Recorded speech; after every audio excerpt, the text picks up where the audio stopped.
Hey there, cats and kitties. I am the Blues Man, Johnny Blues, and with this video, I'll be discussing my thoughts on episode 23 of the anime series Ushio to Tora, and talk about unbridled intensity in this episode. I was saying in the last episode discussion video, I was going to be flabbergasted if they actually successfully destroyed the Beast Spear, and it was, for all intents and purposes, done. It was completed in this episode, and you really had Tora coming to the fore in his questioning his own loyalty to Ushio. You know, he's been very loyal to Ushio. He's been picking up Ushio's slack. He's saved him a few times, and he's never really consciously confronted why he's doing it. You know, he's still denying it to himself. I just want to eat this kid and everything like that. And everyone in this episode is brought to the sheer brink of destruction through Hakumen no Mono's avatar, this woman, and even Kiryu. You know, Kiryu has his ass handed to him when he realizes what he has endured and why he has been manipulated and all these kinds of things. It's an episode of just epic confrontations, and I gotta say, man, like, seeing Hakumen, you know, this avatar, Hakumen's avatar, coming in and wiping the floor with everyone, sending Shigure packing. I thought, you know, Ushio's father might have been killed at this point, and I thought all bets were off. Like, I didn't know how the hell they were going to rebound from this, and it just got even that much more, you know, intense when Ushio is knocked over this vat, and it's completely cooled. Like, at first it was like, oh crap, he's going to get, like, burned alive, you know, but it's completely cooled and hardened. And he has the voice, you know, the soul from within the Beast Spear has reached out to him and given him this option once again, even if it means losing yourself to it, you know, giving up your soul, giving up your life to make sort of a bond, a pact with the spear. And for once and for all, to decide no matter what the cost, we'll work in tandem, we'll work together, we will become a fluid machine to take down the true Hakumen no Mono, but as well as this avatar in this moment.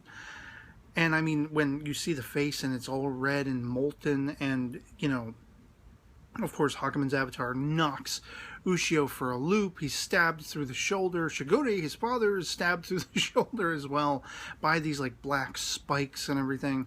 And we see a couple transformations of Hakumen's avatar in this scenario. And it's just absolutely intense. And when you see that molten lead explode and the Beast Spear comes out and goes right into Ushio's hand, like, at that moment, I was like, oh, hell yeah. Just goosebumps. But the thing that completely took me for a loop was that Ushio was not the one to destroy the avatar.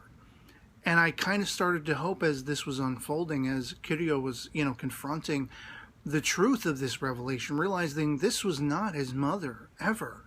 It was never his mother. And all the lies and everything like that, I was like, redeem this kid. Please, redeem this kid. I haven't liked this kid since he first debuted. Redeem him by giving him the power, or making it have to lay to his feet the decision to destroy this avatar.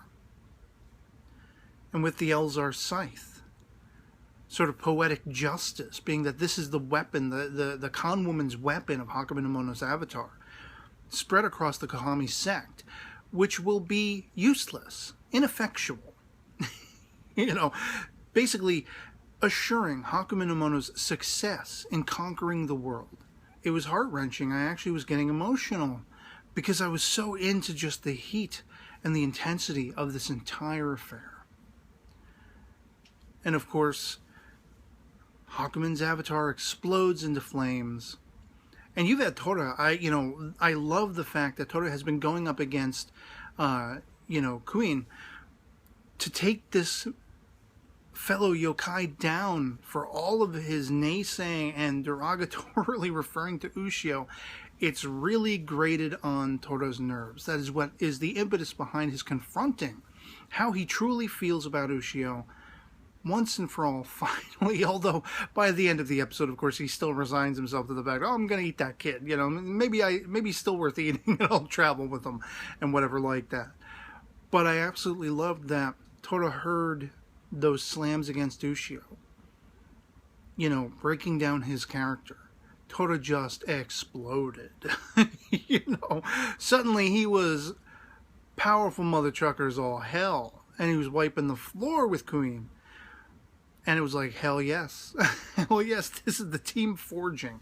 And that's the thing by the end. I love that Hinoa calls back on what the former leader, the old lady whose name escapes me off the top of my head, who sacrificed her life to save Ushio and the Beast Spear and the Kahami sect and everything, and her parting words were, you need to work together. She finally understands, Hinoa finally understands what the old lady meant. Because it's Ushio's own words, trying to appeal to Kiryu in that moment.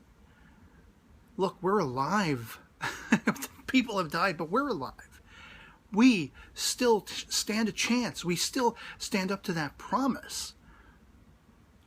If we band together, the priests of the Kahami sect, the former, people in the running, to be able to, Nagare, Hinoa, to be able to command the Beast Spear, you yourself, Kiryu, we can fight this. We can destroy it. We can put it to bed. But first we must unify. And at this point, not really surprisingly, Kiryu kind of has to just leave and take some time to really settle into his psyche what he just experienced.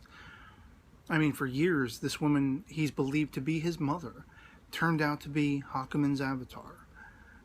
All of his life was a lie. And he really needs to sort of, make one with himself for that. And I really loved, everyone is like, they finally all fall into this understanding that Ushio is the guy. I've said this before in episode discussion videos, but like people have been doubting him, and now it's like even when Hinoa finally is like, okay, I get it, it's him. She's like the last vestige of any doubt. And it's been allayed. And Ushio and Tora riding off into the sunset. Akin to Indiana Jones and the Last Crusade. How that film ends. Which wasn't the end of the story, by the way. Neither is this. And it's just, oh man, I'm on the edge of my seat. I can't wait to see. I mean, wow. For this late in the game, there are anime series that go this length, 26 episodes, whatever it is, and they can falter along the way, even in building up toward the sort of finale. Certain series will begin to falter, and sometimes even the fruition will be lacking. We'll feel like, was it really worth the journey? It leaves you asking. And I feel like this particular series, Ushio to Tora, man, it has been nonstop. It might have been arguably a little slow to start with the overarching plot. There were a lot of side steps and everything like that. But I've enjoyed every single one of them because they are, adding aspects to the bigger picture that this series is painting. It's all about Ushio forging alliances and creating, for lack of a better term, an army of good to defeat the ultra uber powerful Hakumen no Mono. And it's just been every step of the way. It's been absolutely exciting. Never once have I been bored by an episode. Never once, well, with the exception of when they introduced time travel and Ushio was, taken to the past to the creation of the Beast Spear. It was unexpected. But it was even closer to the plot at hand, to taking down Hakumen no Mono, than even some of those other side steps had been previously. And I really hope, as we're angling up toward the finale and we're angling up toward this presumably final confrontation, we'll see things like Ushio being able to have a confrontation again with his mother and meet her and become familiar with her, probably for a small amount of time, not very long. I hope we will see some of these allies return in the final battle. And, who knows? I mean, it could be like a 2-episode thing, 3-episode thing if this battle unfolds. But it's intense.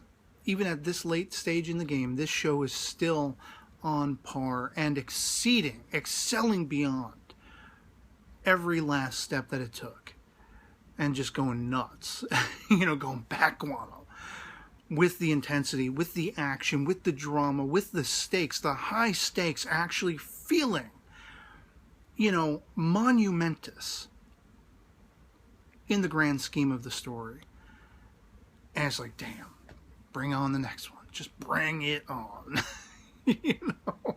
So I'd love to hear from you guys in the comments below if you've been following the series, if you're enjoying the hell out of it as much as I am, if you agree with me that it's just getting that much more intense every step of the game as we're building up toward this finale. And otherwise, you know, our POVs can disagree. If you haven't been following it, if you haven't been as interested in it, let me know why in the comments below. Otherwise, that'll be pretty much it for me on this. Hope this video finds you well, and I'll catch you all later. Peace.